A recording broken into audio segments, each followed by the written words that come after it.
தினம்தோறும் விளக்கேற்ற நல்ல எண்ணெய் இதயம் நல்லெண்ணெய். விஜய் தலைமையிலான தாவேக அரசு மே 10 பதவியேற்ற போது விஜயுடன் சேர்ந்து ஆதவ் அர்ஜுனா, செங்கோட்டையன், என் ஆனந்த், அருண்ராஜ், ராஜ்மோகன் ஆகிய 9 பேர் அமைச்சர்களாக பதவியேற்றுக் கொண்டனர்.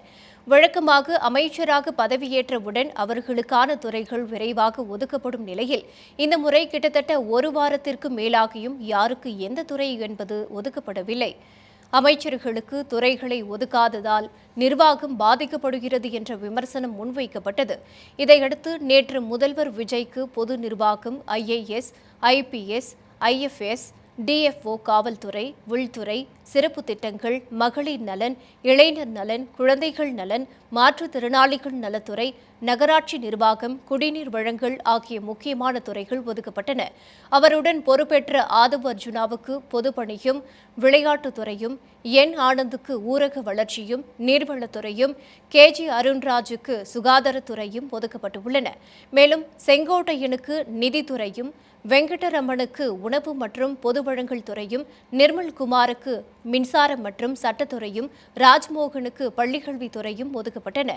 இந்நிலையில் இந்து சமய அறநிலையத்துறை, மதுவிலக்கு மற்றும் ஆயத்தீர்வைத்துறை, பிற்படுத்தப்பட்டோர் மற்றும் சிறுபான்மை நலத்துறை, ஆதி திராவிடர் நலத்துறை, தொழிலாளர் நலத்துறை, வேளாண்மை, பால்வளம், மீன்வளம் அண்ட் கால்நடைத்துறை, கைத்தறி மற்றும் காதி, கூட்டுறவுத்துறை, வணிக வரி மற்றும் பத்திரப்பதிவுத்துறை, போக்குவரத்து துறை, வீட்டு வசதித்துறை, உயர்கல்வித்துறை, தகவல் தொழில்நுட்பத்துறை ஆகியவற்றுக்கு இன்னும் அமைச்சர்கள் நியமிக்கப்படவில்லை.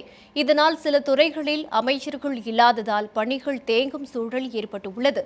மேலும் கூட்டணியில் பங்கு பெற்றுள்ள காங்கிரசுக்கு அமைச்சரவையில் 2 துறைகள் வரை வழங்கப்படும் என்று தகவல் வெளியாகியிருந்தாலும் அவர்களுக்கு எந்த துறை ஒதுக்கப்படும் என்று இதுவரை அதிகாரப்பூர்வ அறிவிப்பு எதுவும் வெளியாகவில்லை.